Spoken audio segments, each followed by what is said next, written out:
Something really big has just happened in the world of self-driving cars and Tesla in particular, and in this video, I'm going to go ahead and show you what that is. So without further ado, let's go ahead and get started.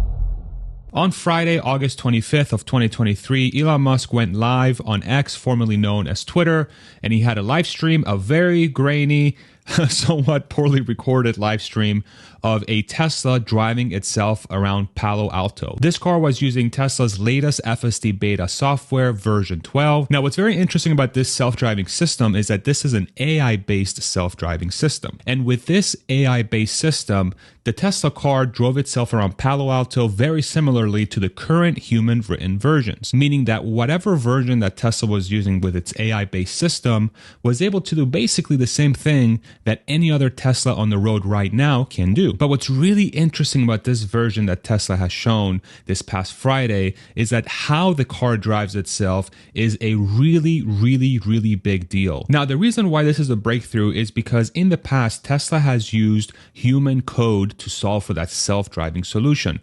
So when a car approaches a stop sign, Tesla has some sort of code. It's a very simple way of explaining it, but it has some sort of code that says, hey, if you see a stop sign, stop. If you see a traffic light that's red, stop. If you see a right turning lane and you have to make a right, get in the right turning lane. There's a lot of steps like that the system has to read through that a human has generated. Now it's moved from a human generating all that code to an artificial intelligence system writing that code. And the way Tesla does this is by taking video from the 8 cameras around each Tesla that's driving around right now, and this video feed is sent to the AI.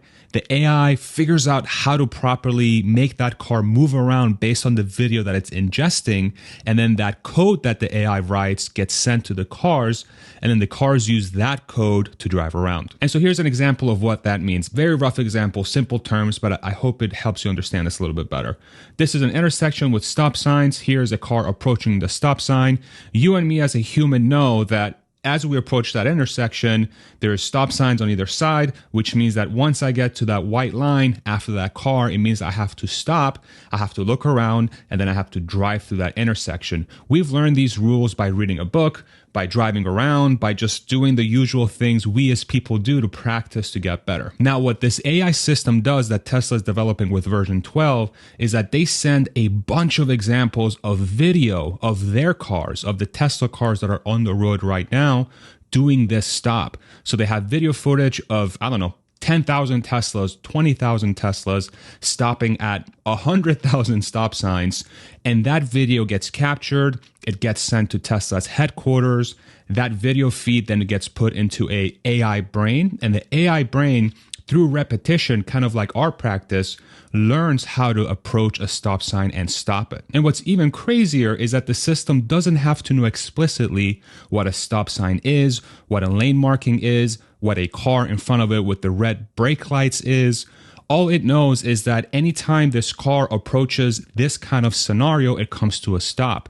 And so the system makes an assumption that, hey, every time I see a stop sign, the car is coming to a stop. So I should probably do that too. And then you repeat this process over and over and over and over again for every single situation that exists on the road. And so the key thing, again, to remember here is that a human, a person, has been essentially removed from the equation of sitting down and manually coding in how to handle a stop sign. And instead, an AI has figured out how to handle a stop sign. But it also has figured out how to handle roundabouts. It has figured out how to handle right turn lanes.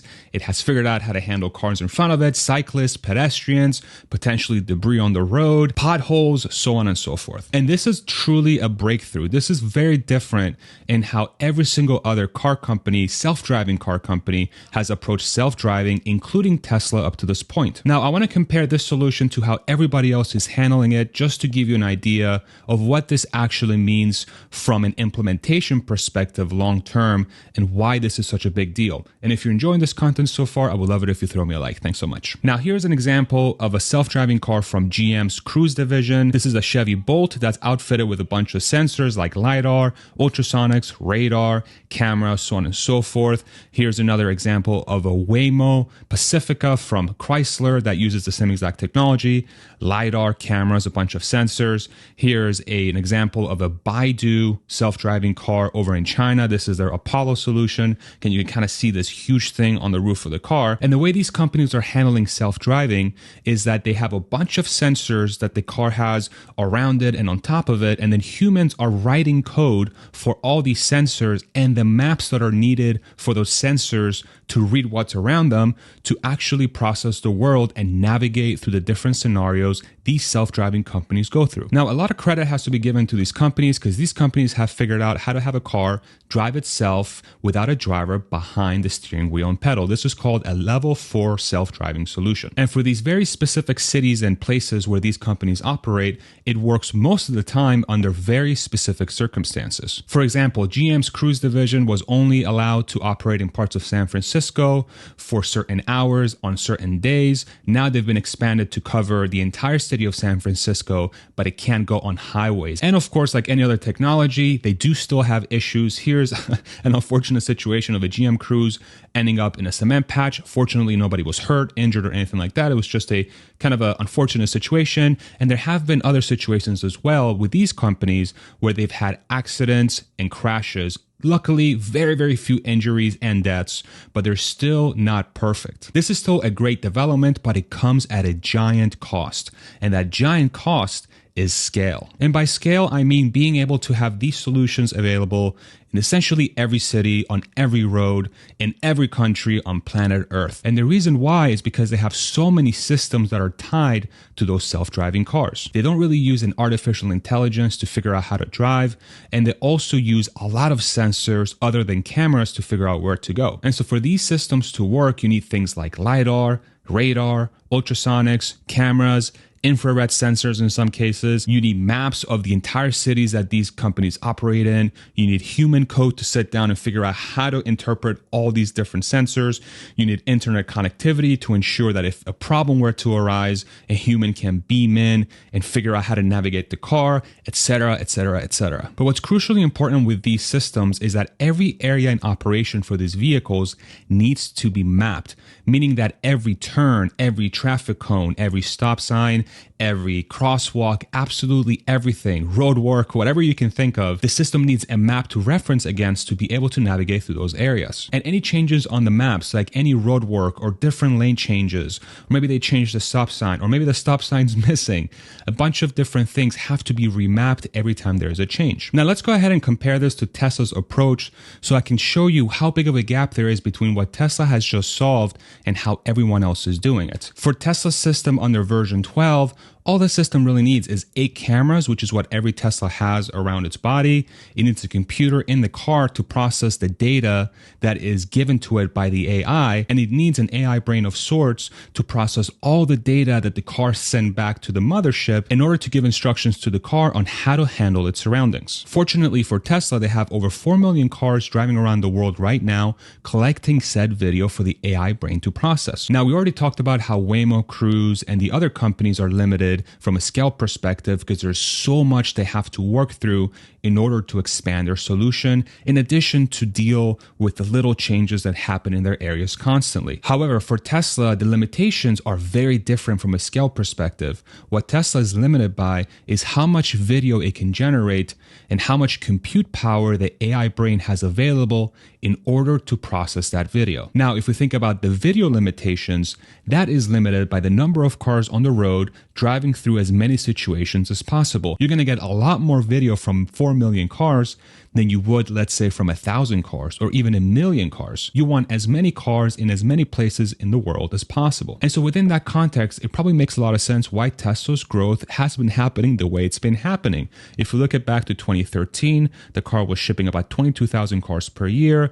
In 2022, they shipped about 1.3 million cars that year. And for 2023, they're projected to sell about 1.8 million cars. And this is tied to Tesla's goal to reach 20 million cars per year by 2030. And you can kind of see why they want this. They want as many cars everywhere so that they can collect that data to put into the AI brain to process every possible driving condition that a car could see itself in. And this was reiterated by Elon Musk, again, Tesla CEO. Having a vast fleet of cars for FSD autopilot training is a massive Tesla advantage, essential for the hundreds of millions of unusual situations cars encounter on roads every year. And so from a video perspective, you can see how Tesla is scaling in order to cover any gaps from a data perspective. And when we're thinking on the other side of the equation, which is compute and how much horsepower the AI brain has at its disposal, compute is limited by how many chips Tesla has in order to process that data. And the interesting part here is that Tesla is already investing billions of dollars per year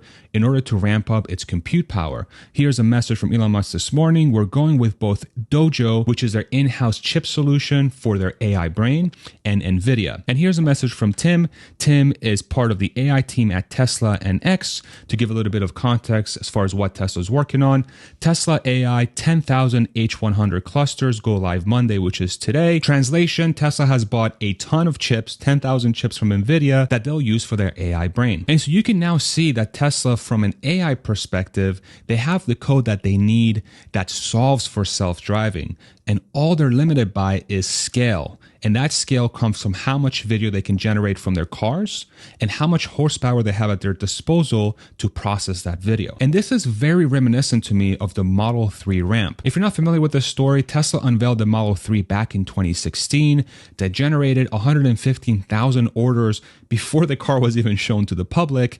And it had over 500,000 reservations by the time that car came out. And it has allowed Tesla to become one of the largest companies in the world. And at the time in 2016, it was thought that it was almost impossible to have a car that's affordable, profitable, and also fun to drive that is an electric vehicle. And Tesla was able to achieve this by having breakthroughs in manufacturing and breakthroughs in engineering. They designed really efficient, powerful motors. They designed really powerful and energy efficient batteries. And they came up with very unique manufacturing techniques for electric vehicles that made it much more affordable to make, which allowed the prices to come down. However, even with those breakthroughs and the amount of work that had to go into creating those specific technologies, Tesla still needed scale to avoid bankruptcy. Tesla needed to figure out how to build 5,000 Model 3s per week in order to spread out the cost evenly enough through the factory so that they don't take a loss from manufacturing their cars. And that scale is what allowed them to reach profitability and what allowed them to earn enough money to build the Model Y and now the Cybertruck and also start working on their compact car. And that scale also allowed them to invest in their AI brain that they're now using for the full self-driving solution. And what's funny is that it seems like history is repeating itself. This situation is the same exact thing with Tesla's AI-based version 12. The breakthrough has arrived. They figured out how to have an AI write code for a car to drive itself. And now it's all about scale. And that scale, again, comes from generating that video feed and buying enough chips for the AI to figure out how to write that code. It almost feels like Tesla doesn't really sell cars anymore. It seems like Tesla is selling robots that capture data of its surroundings. It then sends that data back to the mothership, and AI brain processes that data, and then it tells the car how to drive around its surroundings. It just so happens that that same car you can use to take from point A to point B with a steering wheel and pedal. If you'd like to support the channel, super easy. You can click subscribe. About 69% of you are not subscribed, and that's completely okay, but I would greatly appreciate your support. And if you want to go above and beyond, I have links to my merch and athletic greens in the description below, which is a supplement that I take every single day, free travel packs, and vitamin D with your purchase. Thank you so much for watching. I hope this video was informative and helpful, and we'll see you in the next one. Take it easy, everybody. Bye-bye.